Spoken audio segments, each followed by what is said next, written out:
Hello everyone, and welcome back to Procedural Systems for Production in Cinema 4D.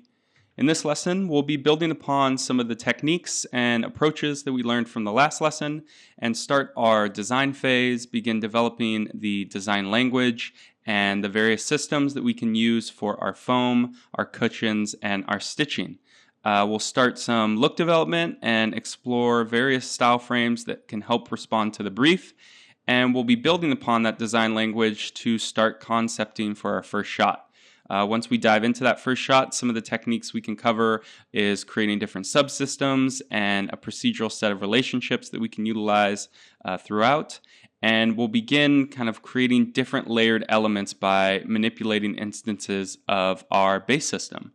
So really excited to start diving into the look development and design language phase and begin building out from there. Before we start diving into cinema, let's take a look at our brief again and see what we're building towards and make sure we kind of refocus ourselves in terms of responding to some of the various points throughout the brief that we need to touch on. So let's take a look at that quickly. So jumping back into our brief, we can take a look at some of the benefits and some of the concepts that the client would like us to convey. I think we did a good job in gathering ref that can help us throughout the process and get a sense of how we can tackle some of these various product points and benefits that we need to cover.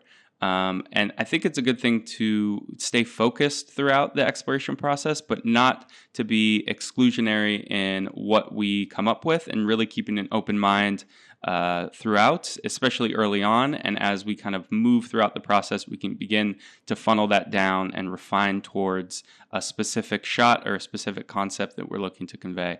So let's take a look quickly at our reference once again, just to refocus ourselves and get a sense of the different aspects that we need to keep in mind.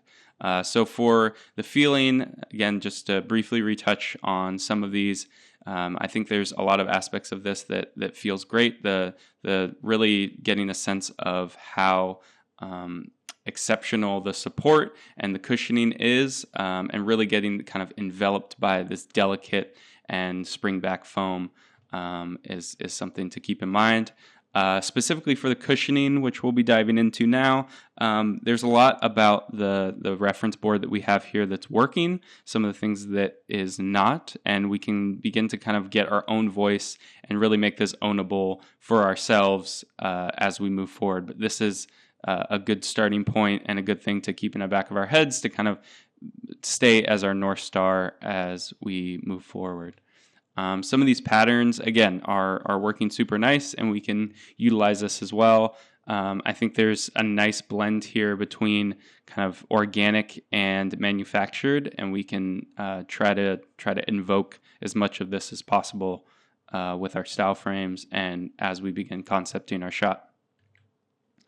Again, the layering, this will kind of come more into play once we work on a specific shot. The base kind of design system will utilize this a little bit, but it's more once we have that design language laid out, we can begin utilizing this layering to really build up from there in terms of different forms, different materials, etc. And I think a good overarching point to always keep in the back of our heads is kind of this very high-end, sophisticated look, but also referring back to the brief that the client wants it to be approachable to all and feel very welcoming, but also feel, a little bit more high-end, more luxury, and have a lot of this kind of minimalist, refined look to the product.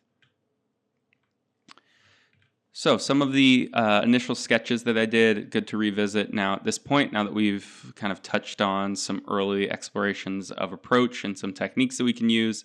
A lot of these style frames can help inform us as we move forward. It's really ultimately for me just kind of to wet my palate and get a sense of what I feel is working, what I feel isn't, and just kind of get the ball rolling in that regard. But it's good to take a look back at these to kind of see what your early ideas were, and if there's anything that you're kind of missing along the way that'd be nice to circle back on. So in the interest of time, I won't be running through specifically this lighting setup or the materials, but we will be providing the scene file in case anyone wants to look through it. It's fairly straightforward, primarily, in terms of lighting and the materials. Just trying to stay focused on invoking the feeling that we're going for and responding to the brief in a variety of different ways. So for the lighting specifically, just trying to make it feel kind of a bit elevated while also being warm and inviting. So I also have a material here. It's a combination between GSG's bed sheet gray material and some foam material as well to get some of these nice specular hits throughout. And we have some subsurface scattering going on, so I have a backlighting going on here just so we get some nice color shifts on the edges, which will be a little bit more apparent in some of the other setups. And we're using HDRI. Again, the lighting's pretty straightforward. I think I'm using, Creative Office here. And we have a couple different lights that are taking advantage of area light maps from GSG as well. And then for some nice atmospherics here, we're using some dust from GSG. So again, pretty straightforward setup.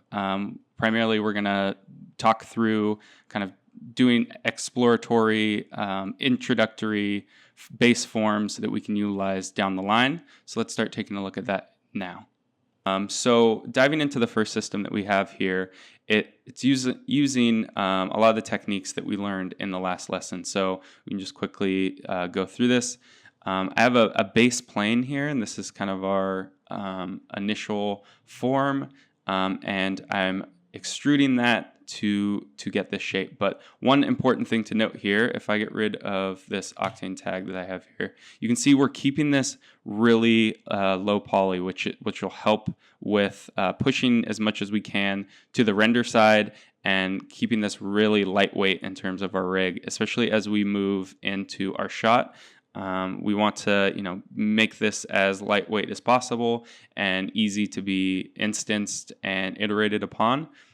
So how we're doing that here is rather than, on this side, if I was to grab, a subdivision surface and throw this system in there, we can get the same look, but we're actually, generating this on within our scene and increasing the poly count.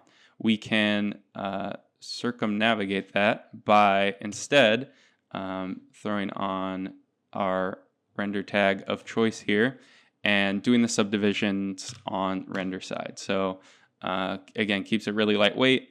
There are obviously some drawbacks here, being if we need to affect this with collisions, you're not going to actually be able to hit as close as possible. And those are kind of some of the pros and cons that you have to face when you're moving forward with this stuff. But with our design phase here, it makes a lot of sense to keep it as lightweight as possible. So as I was kind of moving through this to try to develop our language, this was the kind of introductory block that I began developing. So have the Mo extrude here. I'm using a poly effects to be able to break up some of these polygons to remove some, and then using simply a plane effector, reducing the position and the scale. Let me reapproach this a little bit so you can have more room. And deleting basically some of these polygons. This spherical field is what is affecting that here. And you can see we can change the shape, get some nice different shapes. I should actually drag this into here just to make it a little bit more clear. But you can see we can begin to define our shape here in a nice way and play around with how we'd like this to look like that. That's starting to look cool as well. Within the Mo extrude, I have this plane effector, which is pushing the position upwards, which gives us the variation of height within those cushions. So you see it's flat here, and then the spherical field is allowing us to drive that height however we'd like. So this gives us a nice control, and we can start to build out some kind of base cushions and get a good sense of the look that we'd like to achieve with this. So moving on from that, I began, developing kind of some other shapes as well, and then from there, trying to figure out what the overall silhouette was that was working well, and maybe introducing some of these different size kind of cushiony pieces, which I don't think necessarily works entirely well, but it's worth exploring.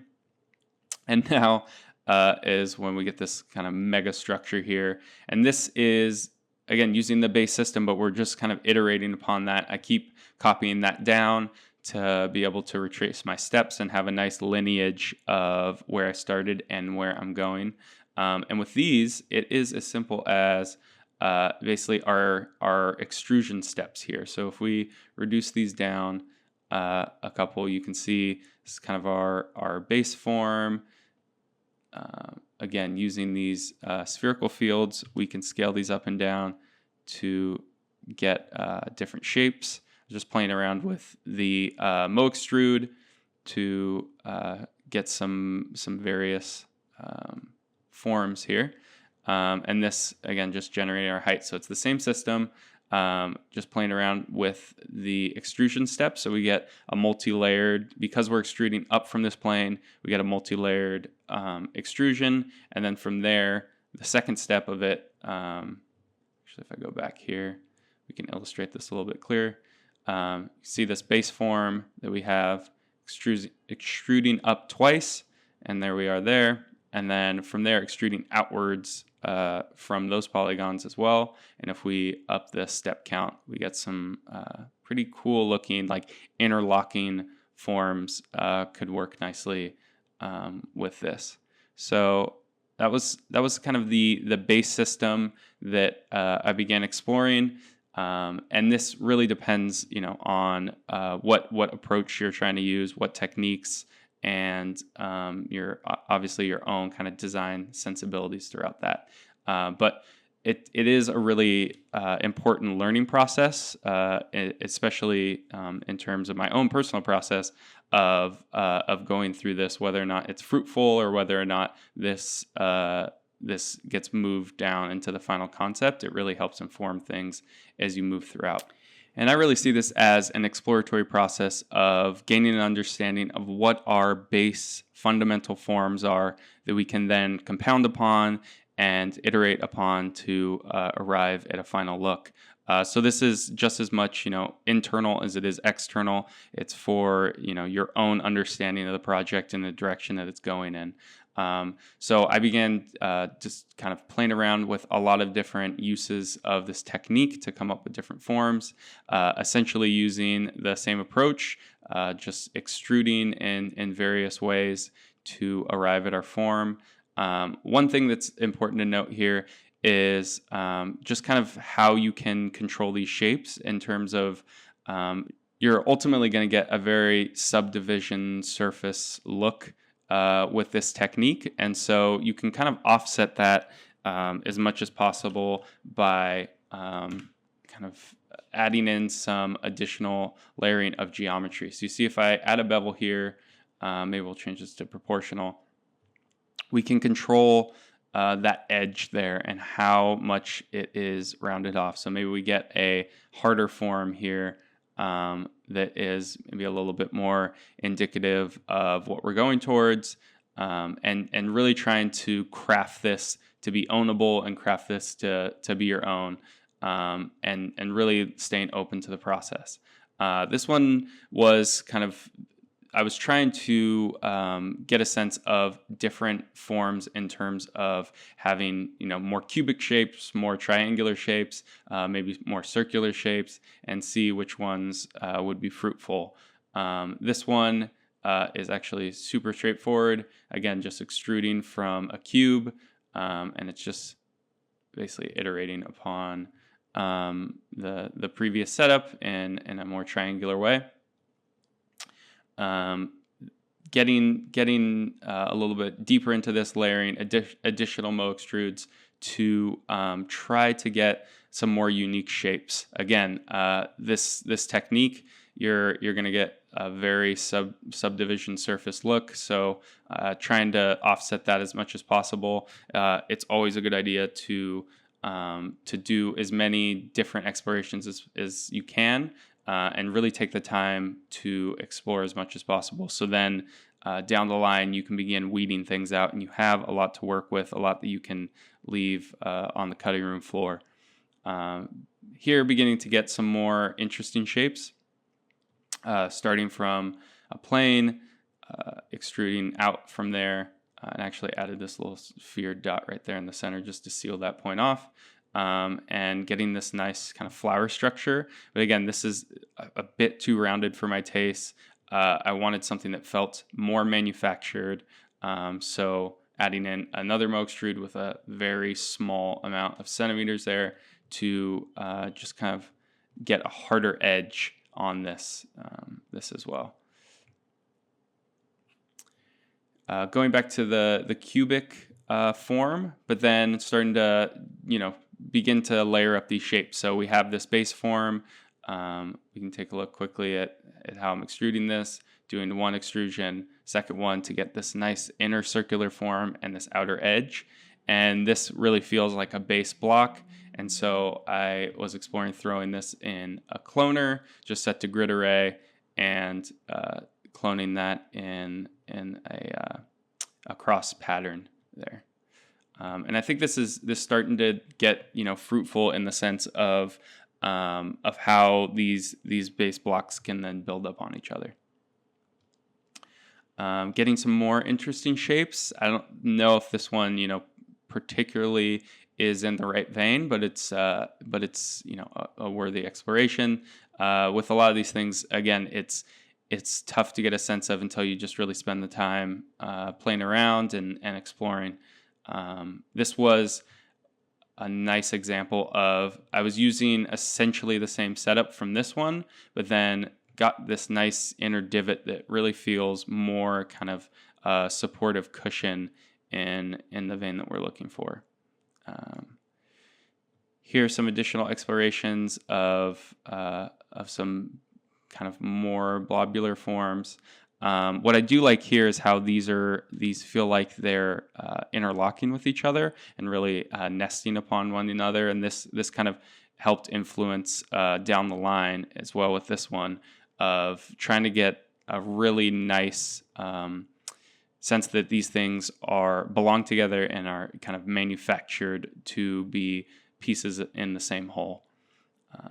The circular form isn't entirely working. It's just a little too loose and doesn't really give a sense of a nice manufactured quality, but worthy nonetheless.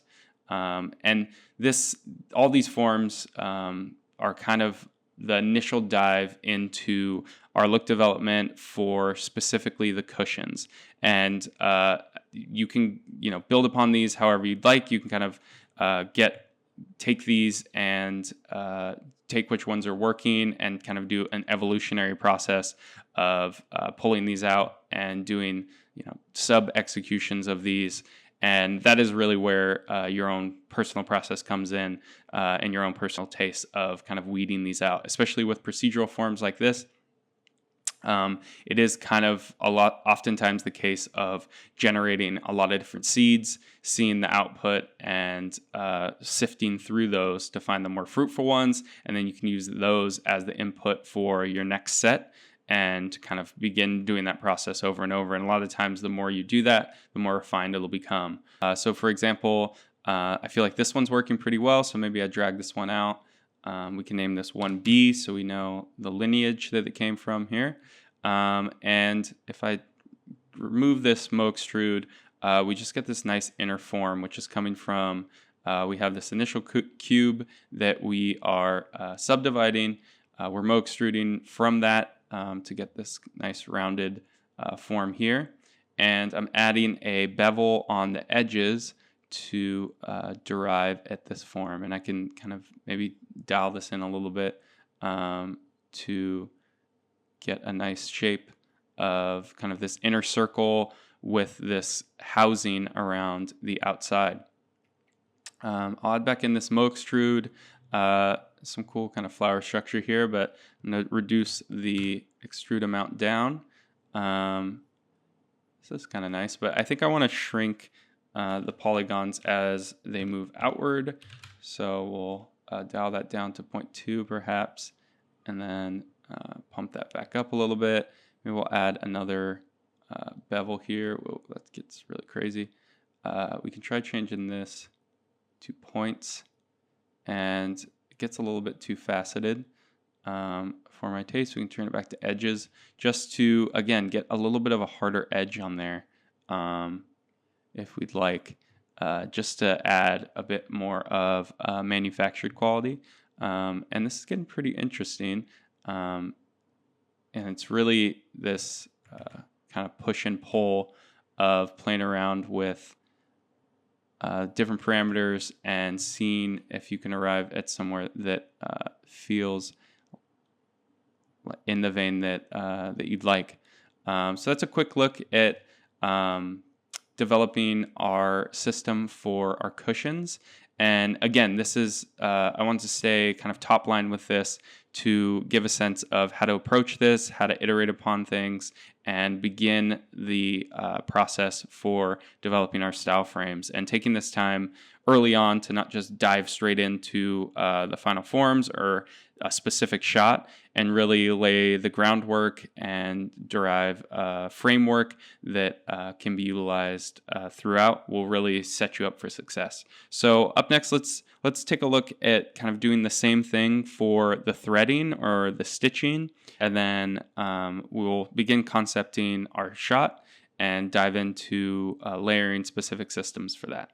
Okay, so moving forward in the process, we want to start developing our design language specifically for the stitching and the threading, and taking some time to really explore that part of the overall system so we can gain a better understanding of some different techniques and some looks that can work when we incorporate it in our larger piece.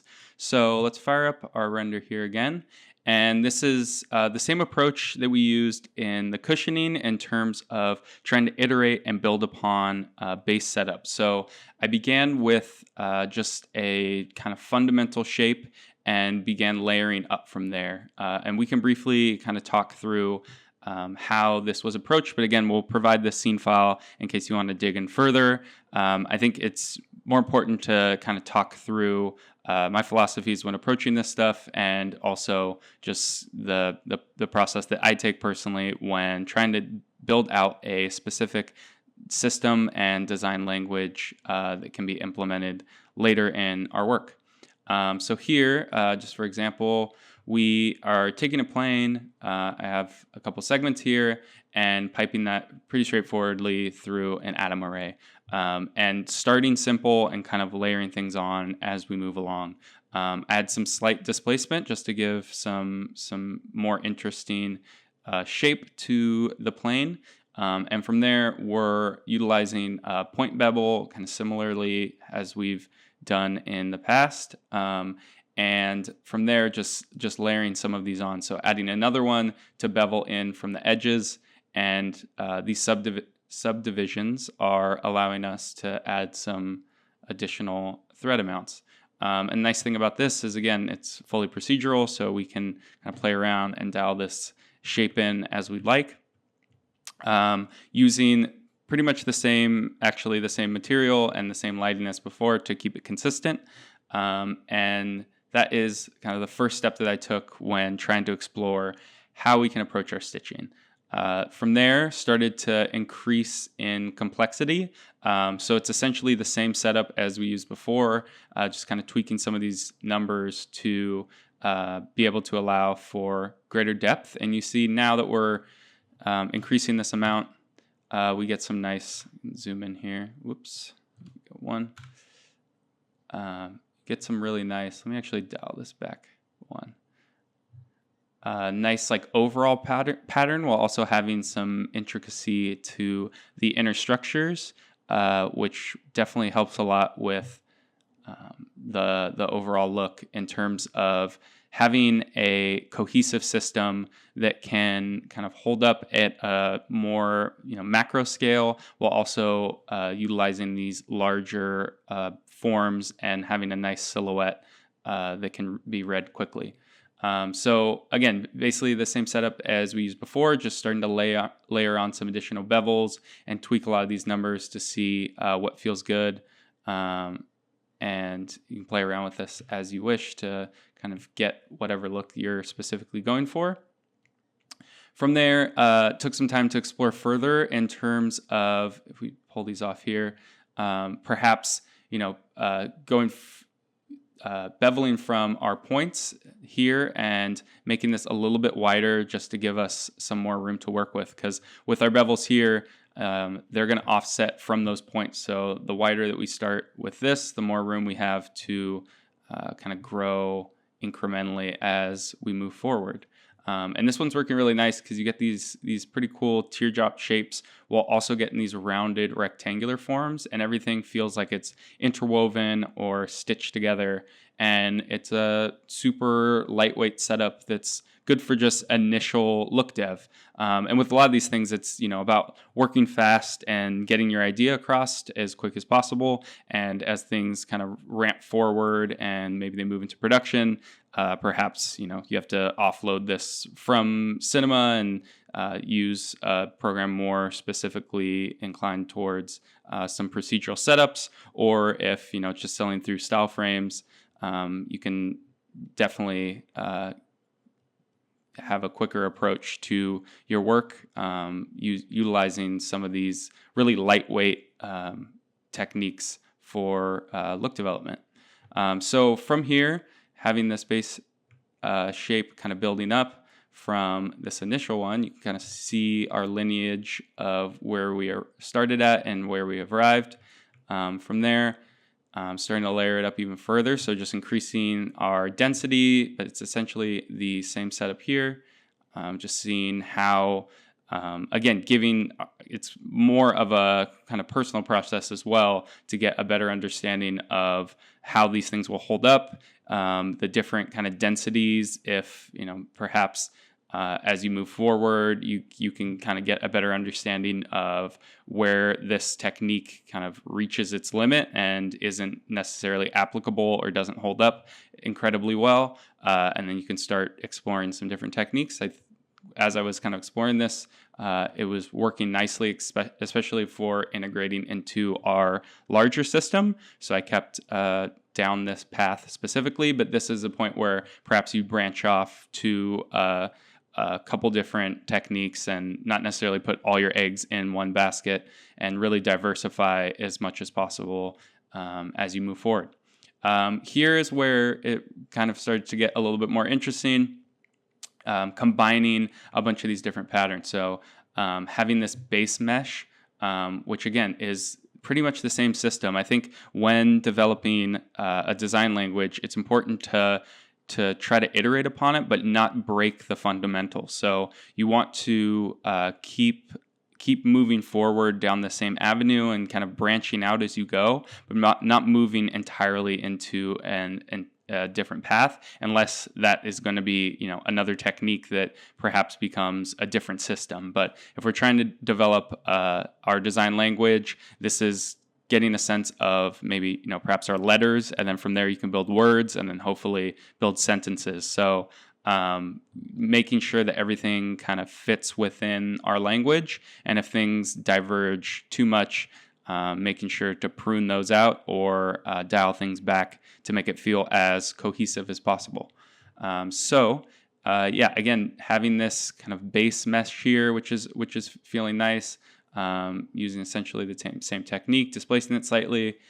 Here I am beveling the edge and just adding a lot of subdivisions to get a nice woven pattern here. And then adding a secondary bevel on the edges as well, just to increase the density.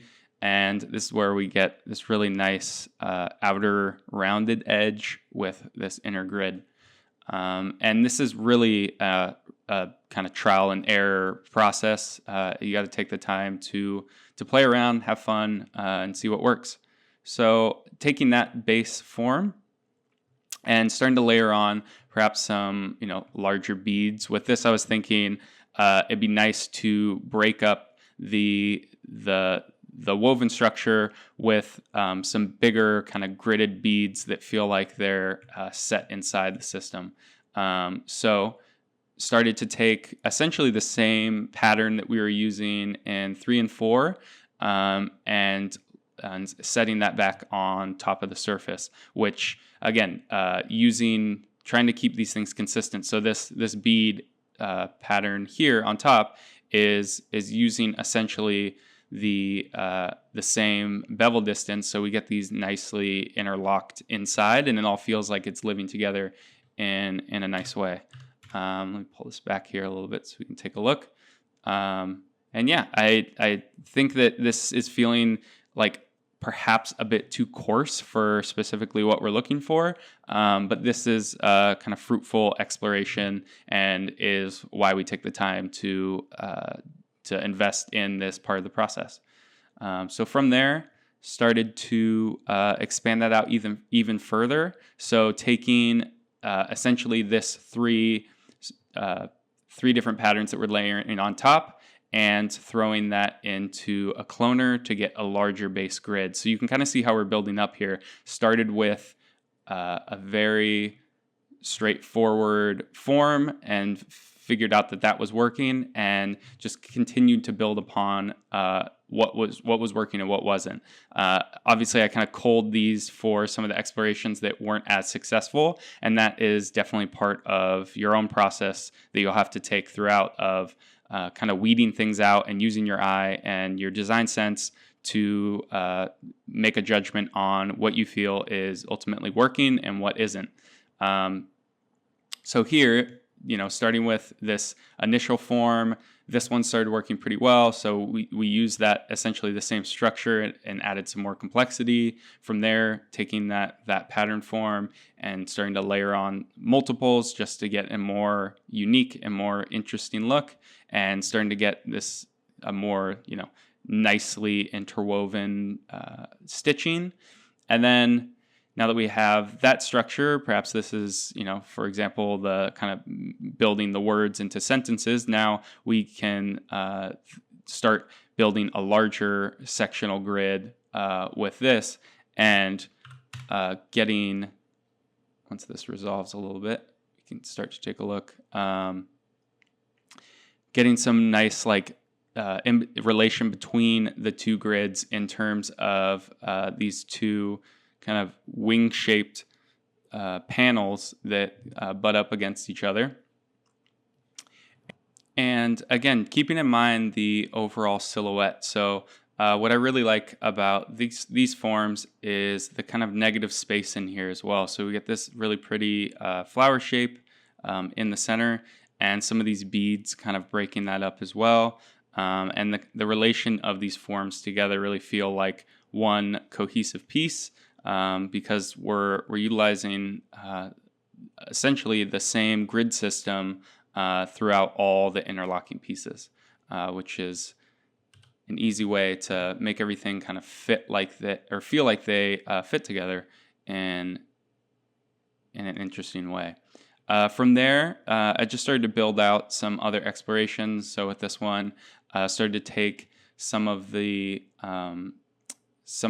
base. If I remove this one here, you can have a look. Some of these stripped patterns, which was feeling pretty well, and then instancing that and rotating it 45 degrees to get some nice overlaying bands here. Don't think that this is necessarily the most successful, but again, it's kind of part of the process of exploration. And then from there, exploring some circular forms that can layer on top of each other as well. This was kind of the point as I was exploring, that was thinking more about it'd be nice if a lot of these forms felt like they were laid on top of each other, it didn't end up being as successful as I was hoping it would be. And so I essentially kind of ended this design language at this point. Felt like a logical conclusion for our look here. So let's take a look at some of the style frames using this design language that I took some time to develop. And again, trying to be in a nimble and agile when doing this type of work to really be able to put as much into a lot of different baskets as possible, explore a lot of different routes, just so then you have a decent amount of ammunition in terms of weaning things out and developing and iterating upon the designs. So let's take a look quickly at some of the style frames that I explored using this design language, which included, layering on some of these foam cushions. And this kind of developed from having an idea of perhaps there's this base grid that gives you an understanding of where the other forms are deriving from, and then driving the structure of the overlaying forms with a noise pattern. And again, using some of the techniques from the foam cushion design language and seeing how we can get some nice interlocking forms here. This is essentially the same setup that we iterated upon to begin with, and you can see how these kind of break up outside and give us a nice overall structure. Starting to take some of those base forms and build them out into larger structures, larger grid systems, just to get a sense of how they can begin to live together. Some of these forms as well. I think these were starting to work pretty well in terms of perhaps some underlying cushioning. And again, starting to combine some of the threading with the cushions and trying to get a sense of how these can live together. Now that we've taken time to develop our cushion design language and our stitching design language, it's now trying to get an understanding of how they can live together, how perhaps they can utilize the same underlying grid to live together. We've kind of worked through these. And these, again, are getting a little too coarse and feel like kind of a woven wicker or like mesh rather than fine fabric, but some interesting explorations there. So now is a point in the process where perhaps start to do some motion tests and concept on a shot.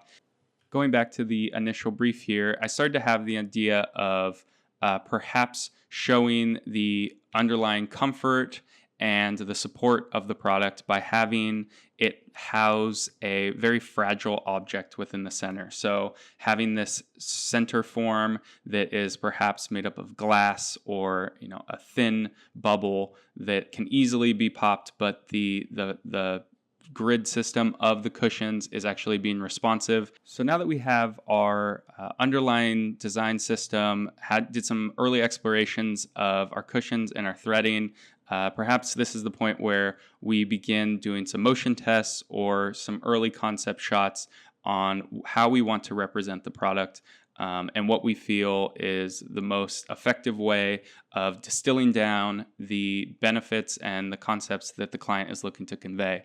And looking back through these, as well as some of my early sketches, I started to get the idea of perhaps trying to show the comfort and the support of the product by having this fragile inner object that perhaps is made of, bubble material or a glass that can be easily broken, easily popped, but is being enveloped by the product and is actually, responding to the movement in a way that really is hitting some of the points that the client is looking for. It's intriguing. It has perhaps some kind of mesmerizing motion that you'd want to watch continually. Perhaps we can even make it, a continual loop. And it really shows, it contrasts the inner center sphere that is this very fragile object, contrast that with the cushions themselves that are being responsive and dynamic to the movement and really supporting it throughout. I think could be a nice initial concept shot that we can move forward with. So let's start developing that now. We can dive into motion test and take a look at how we can start using some of our systems, some of our approaches, take our intro look development and explorations and move forward with that and start to concept our first shot. All right, so jumping back into Cinema, I'm actually close down my render views here to give us some more screen real estate for the moment. And we can start building upon everything we've learned thus far. So we know we want our cushion, so let's throw down just a simple plane. I'm going to scale this up here and set it to 1200 by 1200. And for our segments, we're going to use kind of the same technique we used before with beveling to get more interesting shape. So I'm going to lower our segments here a little bit. And let's, again, going to hit Shift-C to bring up our quick command window. And we'll grab ourselves a bevel. I'm just going to turn on shading lines so we can see specifically what we're doing here. And for this, I think we're going to stick to edge mode, and we're just going to play with our offset here.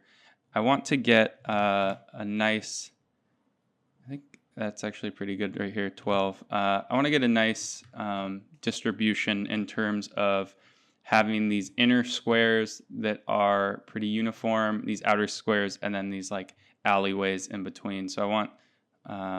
I think 12 is actually pretty good. And this will be our kind of base pattern that we are working with here.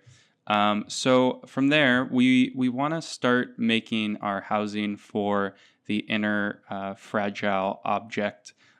So let's grab a displacer here. And we'll throw this underneath the plane. We're eventually going to want to break out our hierarchy here, again, using kind of a smart parent-child relationship as we move forward. But for now, we can just kind of keep it the way that we are. So first, let's just throw a color. We'll just throw white in here, so it just applies it uniformly across the board. There's that there. Let me jump out of my camera. And let's go back to our displacer, and for this we'll have to tweak this as we go along, but we can set this to perhaps 60, 65. If I remember correctly, I think that's probably what we want. For our type, we're actually going to tweak these a little bit. So we can keep intensity centered fine. Direction, we don't want it along the vertex, we actually want it planar because we only want it to move upwards along the Y. So we'll change that to Y here. And just for viewing purposes, actually let's grab our sphere here and use this as our input. So we'll eventually make these dynamic so they can respond to one another. But for now, we can just use it as an input. So I'm going to go to my displacer, under fall off. We can drag in our sphere. I'm going to change this to surface here. And as we crank this up, you can see we're starting to get the distance we're looking for. This is actually the inverse of what we want. So let me drag this over so you can see a little bit clearer. We can invert this so it's actually sinking inside of our mesh here, which is working pretty well. And now as we move this around, it's going to kind of house nicely within there. And again, I was thinking initially when started to envision this shot, I wanted this to loop so we can kind of have this stay on a uniform movement as it kind of travels around. Easy way to do that is let's grab a null. This will be at our center here. I'm going to throw it within my sphere, hit reset our position, scale, and our rotation there. So it's back in our sphere. We pull that back out. And now it's centered with our sphere here. And we can make our sphere a child of that and just offset it by however amount we like. I think that's good for now. And then now this null can be our driver to kind of have this travel around. And for this, we can just use signal, easy enough. We'll grab our null, we'll grab our rotation value there that we want to tweak. I'm just going to set this for now to constant values. We'll just change it to linear. Currently my timeline's at 300, so let's set it to that. Let's do 360. I think we want this in the positive, but we can see. Actually, I want it to move the opposite direction here, so we can go negative 360, and our sphere will travel around here. And there we go.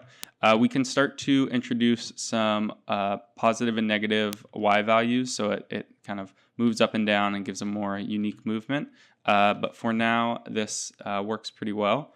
And then from here, we are going to start adding in our Mo extrudes to actually get our cushioning. So let's go ahead and grab a Mo extrude. And I'm going to make it a child of our plane. Actually, now that we're here, let's start setting up our smarter parent-child relationship. So we'll just call this perhaps driver. It's going to drive our animation. And for the plane, let's actually, so we can keep the displacer within the plane, but we want to break these out because I eventually want to be able to reference, because we're going to be instancing this geo, we want to be able to instance different levels. So for example, if I throw both of these in a null here, it'll still affect, because these are essentially in the same place in the hierarchy, the bevel will still affect the plane, but now this is broken out, so I can instance this plane and just grab the plane in the displacer, or I can instance this, and perhaps we can call this plane and bevel, and now we can instance specifically the plane and the bevel if we'd like as well. And then we can do another one and group these together, and now you'll see it's actually being affected again because now these are in the same place in the hierarchy, and we can call this one plane. Sorry, a little hard to type here with positioning for the recording, and Mo extrude. Cool. So now we can reference this if we like, or anywhere down the chain. It just gives us much more flexibility in down the line in terms of what we want to instance specifically. So here we go. Let's jump back into our Mo extrude here.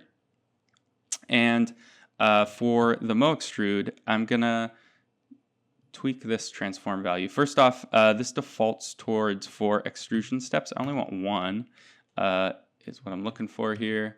And redo that. And we can go into the transform values and tweak this a little bit. So I want to pump this up. Perhaps this will be, I think 30 is working pretty well. And we can actually keep these the same, I believe, for now. And we can see as we move forward. So just to give a look at what this actually will look like with our subdivisions, let me fire up Octane again, and I'll dock this over here, and we can hit render. And right now, it's, we're not actually subdividing, so it's essentially the same look. But what we can do is throw an Octane tag on our plane and increase the subdivisions perhaps to 2.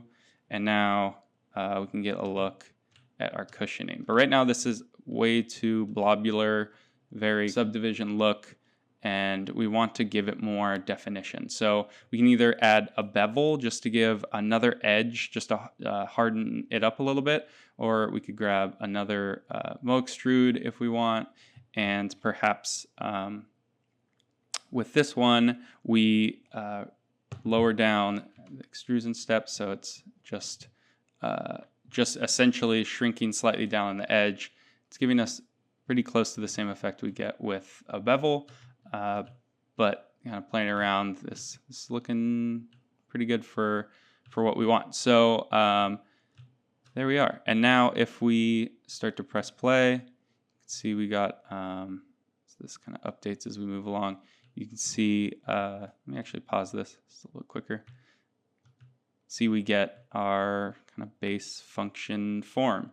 Now, we can, so we have this, we want to break out this Mo extrude again, because down the line, we're going to want to be smart about how we reference these. Let's break that out, and we can do plain, maybe and to Mo extrudes, just so we know what we're working with here. All right, so I'm actually going to close this Octane window again and free up our screen space here. And what I want to do next in terms of our system is I want to create a upper layer cloth that can actually be revealing this underlying cushioning and threading. So if we think of this actually as our overall product, we can have the surrounding cloth that wraps around this cushioning on top. And then as the sphere travels around, it'll actually cut away and reveal the inner workings of the threading and the cushions beneath. So let's start building out that aspect of our system now. What we can do is, since we have this nice hierarchy all set up, we can just grab just the instance of our plane with the beveling without the Mo extrude. So if I just select that and grab an instance, we can grab an instance of just the plane and the bevel, which is exactly what we need. So if we move this up here, you can see we have just that there. And what we want to do is start to remove this center area. And how we can do that is actually just fracture these individual polygons apart and scale them down and remove them so they can give way to the inner workings underneath. So let's go ahead and grab a fracture here, and we'll throw our plane and bevel instance underneath our fracture. Let me just collapse these. And what we want to do now is set this fracture mode actually to, rather than straight, we're going to set it to explode segments. So we can remove all of our segments here. And so now we can just grab a simple plane effector. We're going to go into our parameters here. We'll turn off the position. We'll turn on scale, and we'll scale this down. You see right now, it's actually affecting, even though we have this set to explode segments, it's not actually able to explode all these segments because this is procedurally generated objects. It's still parametric.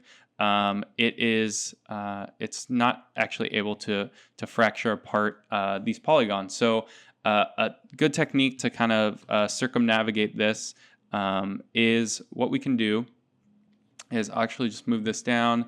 We do want to set this to -1 eventually, just to get rid of the inner polygons. We keep to this for now just so we can see what we're doing here.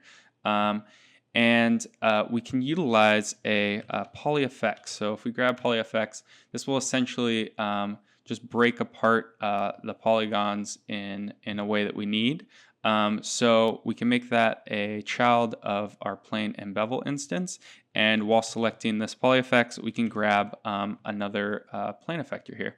And you can see instantly it's actually doing what we need it to do. It's breaking apart all the individual polygons.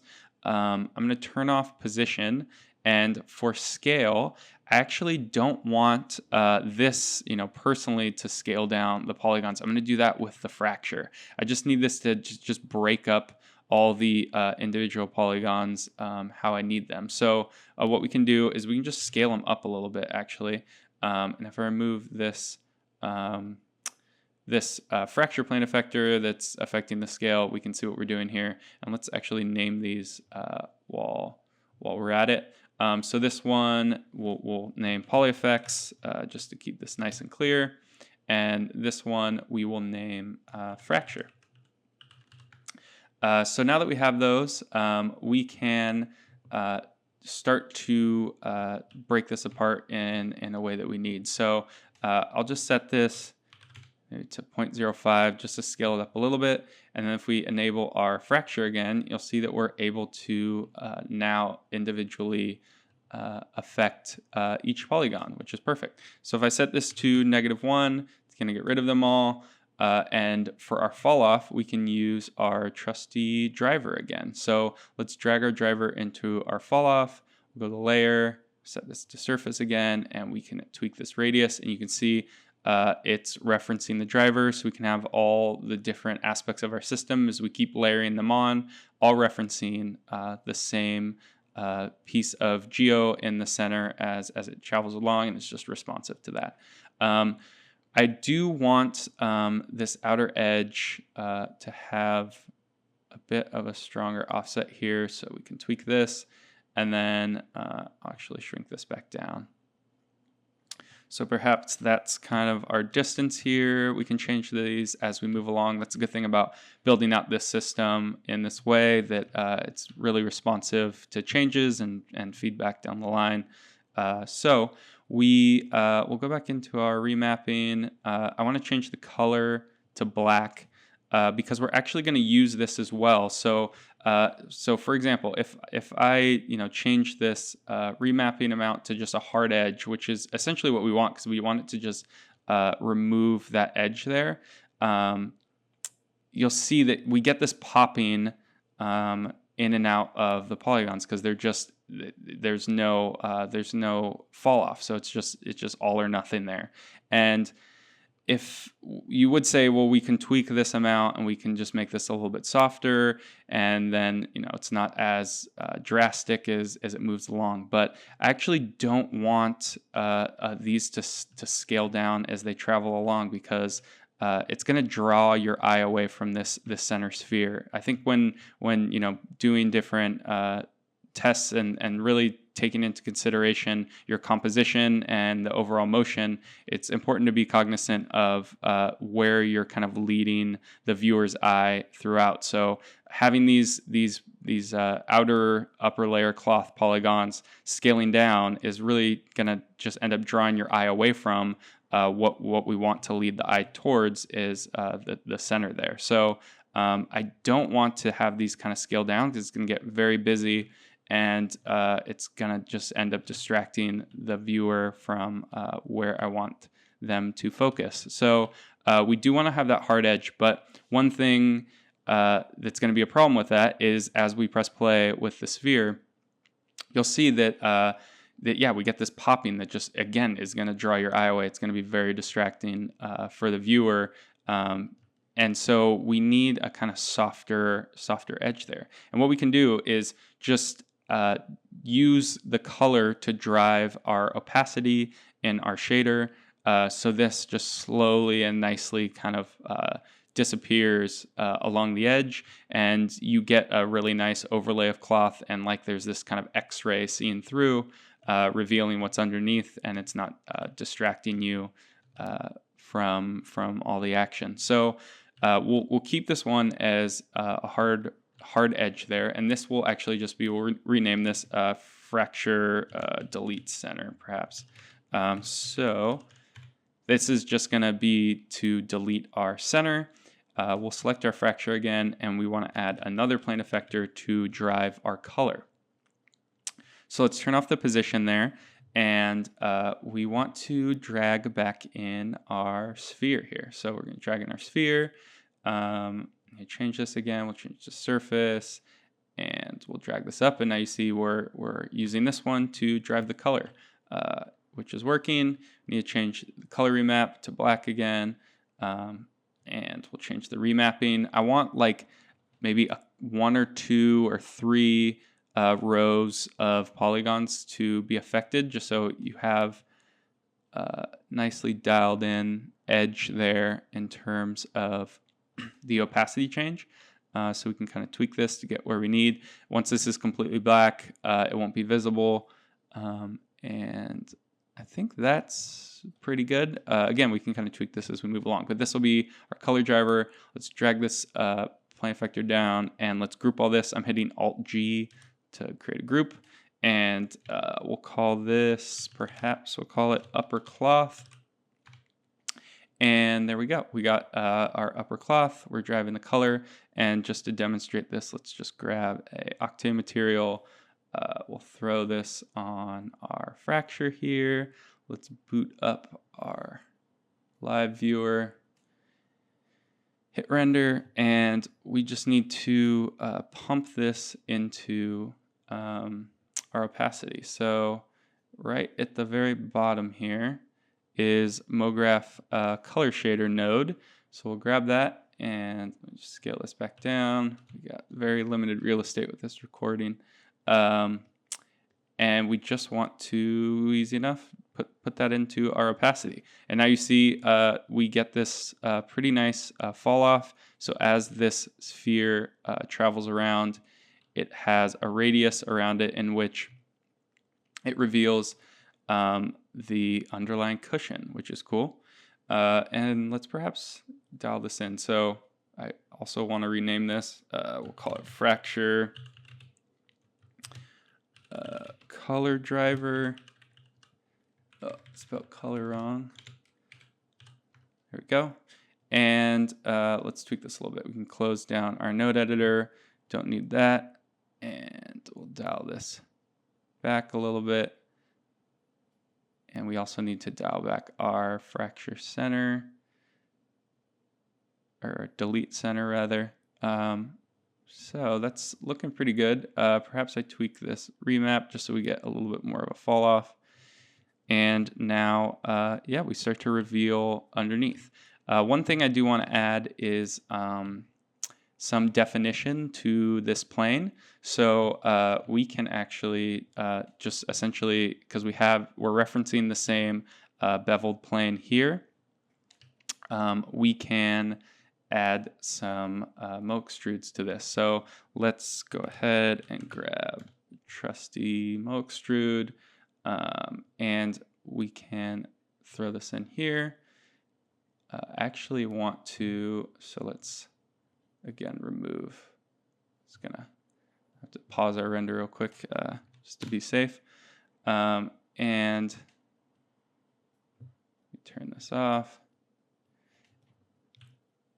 And what we can do here is just get a little bit of definition. So maybe I just set this to 3, and we should get, let me fire this back up, we should get just a nice overlay cloth there that can reveal itself as the sphere moves along.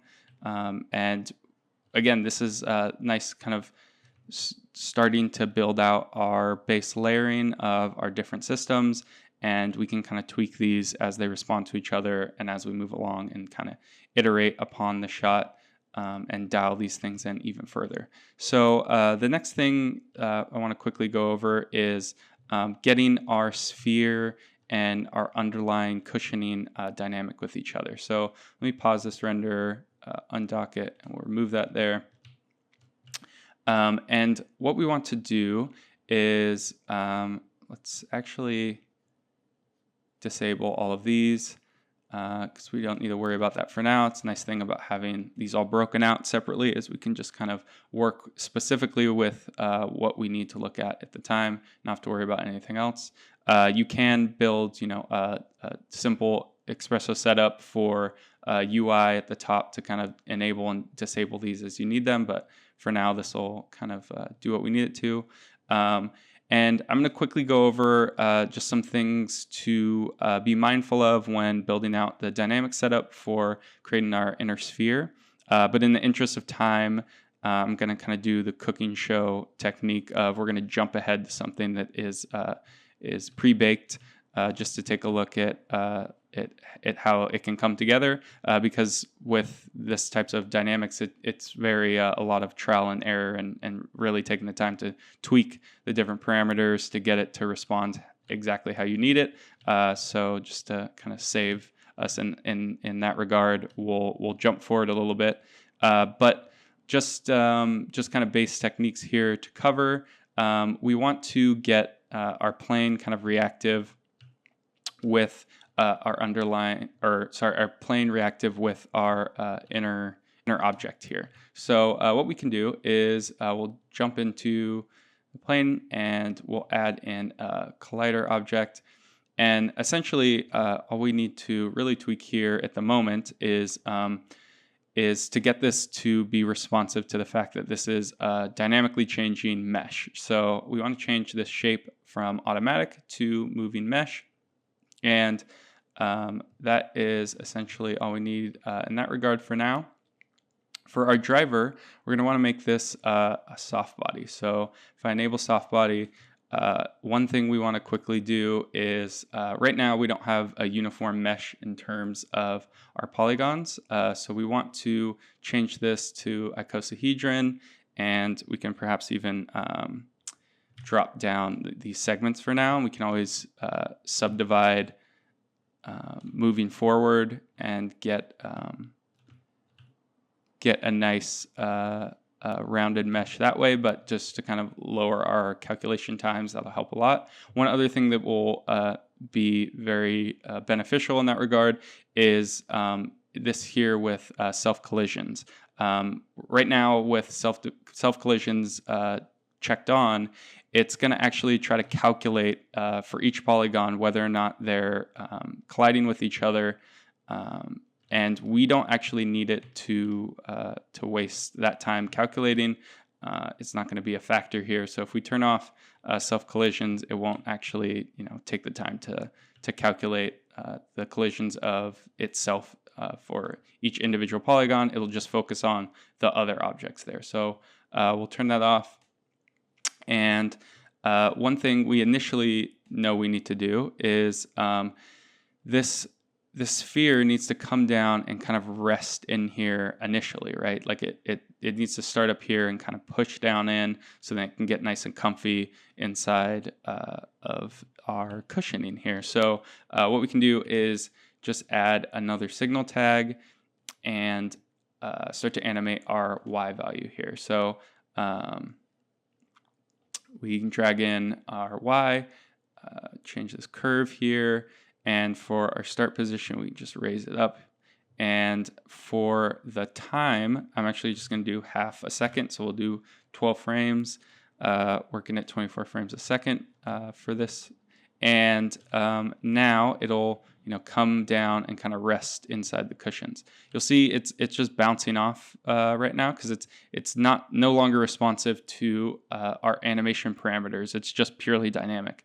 And what we want to do is get it to still be responsive to how we're animating it. So we can do that with under force here, follow position. We can start to introduce some of this, and how high this value is how much it's going to blend between our dynamic state and how much it's going to follow the position of our animation.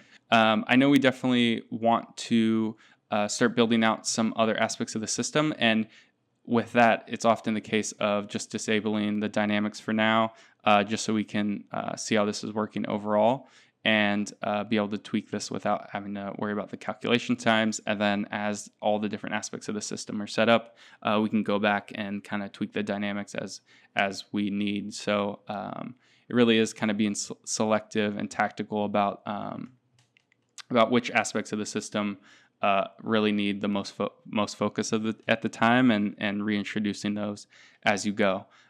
So let's jump into the kind of pre-baked scene here and take a look. Essentially the same setup. As I kind of did some additional explorations, I began to realize that I wanted to have these center cushions actually kind of push up to greet and meet the center object, to kind of be more welcoming, more inviting, and really feel like it's being responsive to the center object. So that was kind of the main tweak, and it also helped with the dynamics because it's actually creating this nice little center cushion, and keeping everything low poly and just doing the subdivisions on the render side really helps with calculations as well, because it's not having to calculate all the subdivided surface. Again, it's a balance, because sometimes if you need this really close for kind of higher density mesh, it's not going to be accurate, because it's not going to be able to calculate some of those rounded corners,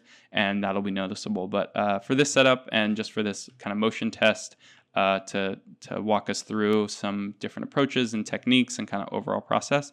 It does the job pretty well. So I basically started to tweak the cushion system, cleaned up a lot of our hierarchy to get this working a little bit better, and started to introduce the sphere in terms of our dynamics. So you can see now it inflates a little bit. I'm using a cloth surface just to subdivide this down and add a little bit of thickness. So once we actually start to play with our materials, I was going to make this a nice kind of bubble material that needed a thickness to it to get the look that I was going for. Again, had the kind of animation, so the sphere inflates and sinks down into that cushioning there. And we have the color driver on the outside to drive the opacity and that cutaway of the outer cloth underneath. And this is a nice kind of base setup. And from here, we can begin to layer on some additional systems. So it'll be, adding in the threading.